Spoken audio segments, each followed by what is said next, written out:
એમની સાસુ માનો ફોટો છે. કોનો લાંબો ચોટલો છે ઈ બેન આવી જાય આગળ.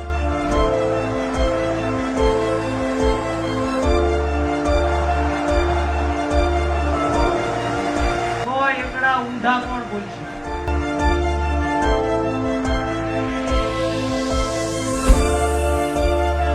એક પીપળાના ઝાડ નીચે 5 વ્યક્તિ બેઠા હતા. એક અંધ, એક અપંગ, એક મૂંગો, એક બહેરો, એક હાથ વગરનો.